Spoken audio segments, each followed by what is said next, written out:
તો આજે છે ખાસ દિવસ કારણ કે આજે રજૂ થવા જઈ રહ્યું છે મોદી સરકારના ત્રીજા કાર્યકાળનું પહેલું બજેટ। દેશના નાણામંત્રી નિર્મલા સીતારમણ 7મી વાર બજેટ રજૂ કરવા જઈ રહ્યા છે અને સાથે જ રેકોર્ડ બનાવી રહ્યા છે। બજેટને લઈને લોકોને અનેક આશાઓ છે। નાણામંત્રીના પટારામાંથી તેમના માટે શું નીકળશે તેની રાહત દરેક સેક્ટરના લોકો જોઈ રહ્યા છે। આજનું બજેટ 2047 સુધીમાં ભારતને વિકસિત રાષ્ટ્ર બનાવવાનો પાયો નાખશે।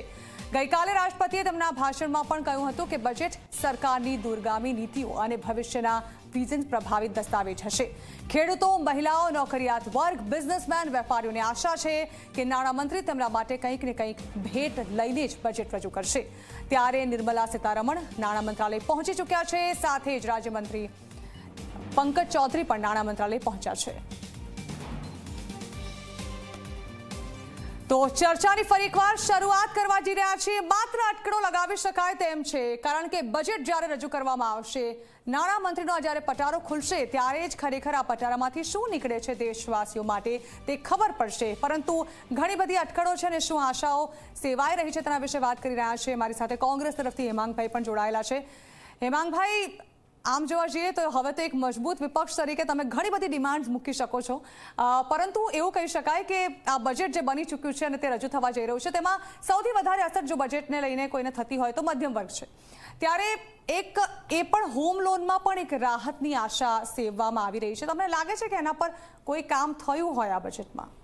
જો હકીકતમાં જ્યારે બજેટ આવે ને ત્યારે મધ્યમ વર્ગની જે અપેક્ષાઓનું તીર છે ને આકાશ સુધી લગાયેલું હોય છે, પરંતુ જ્યારે એ અપેક્ષાઓ જે છે એ બજેટ જ્યારે પૂર્ણ થાય એટલે જ્યારે રજૂ થઈ જાય ત્યારે ખબર પડે કે ઝાડની ટોચ સુધી પણ નથી પહોંચી શકતું। કારણ કે મધ્યમ વર્ગને હોમ લોનની તો તકલીફ હોય જ છે, સાથે સાથે મોંઘવારીની પણ તકલીફ હોય છે અને દરેક પ્રકારની જો સૌથી વધારે ભારણ વેઠતો હોય તો એ મધ્યમ વર્ગ છે। કોંગ્રેસનો જમાનો હતો કે જ્યારે બજેટ આવે ને ત્યારે નાની બચતની અંદર ઇન્દિરા વિકાસ પત્ર હોય કે કિસાન વિકાસ પત્ર હોય એ કે 2 દિવસ પછી લઈશું, કારણ કે એની અંદર વ્યાજ વધશે અને વ્યાજ વધશે તો અમારી બચત વધારે થશે। આજે મને લાગે છે કે કોઈની જોડે ઇન્દિરા વિકાસ પત્ર કે નાની બચત નહીં હોય અથવા તો એ નહીવત છે। આજે બચતની વાત કરીએ તો આજે જે ઇકોનોમિક સર્વે આવ્યો છે એની અંદર કહેવામાં આવ્યું છે કે દેશની અંદર છેલ્લા 50 વર્ષની અંદર જો સૌથી વધારે ઓછી બચત થઈ હોય, મધ્યમ વર્ગની નહીં આખા દેશની વાત કરીએ બચતની બાબતમાં, તો એ સૌથી ઓછી બચત એ આ વર્ષે થઈ છે, ઇકોનોમિક સર્વેની અંદર લખેલું છે।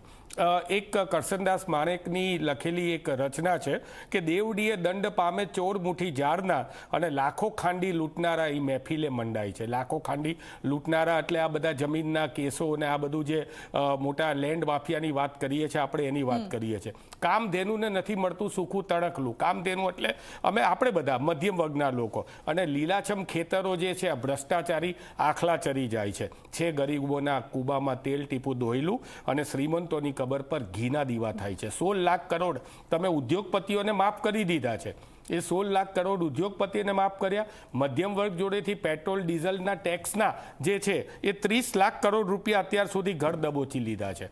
અને એની સાથે સાથે એક તરફ કહેવાનું ચાઇનાની કોઈ જમીન અમારી જોડે નથી આવી, બીજી બાજુ જે છે એની અંદર સૌથી વધારે ઇકોનોમિક સર્વેમાં લખ્યું છે કે ચાઇનાથી ઇન્વેસ્ટમેન્ટ લાવવાની વાત છે। ભારત આર્થિક બધા અહીંયા મારી જોડે વિશ્લેષકો બહુ મોટા બેઠા છે, સીએ છે, પલકભાઈ છે, સાહેબ છે। ચાઇનાની અંદર જે આપણું જે એક્સપોર્ટ ઇમ્પોર્ટ જે છે એની અંદર 75% ગેપ આવી ગયો છે।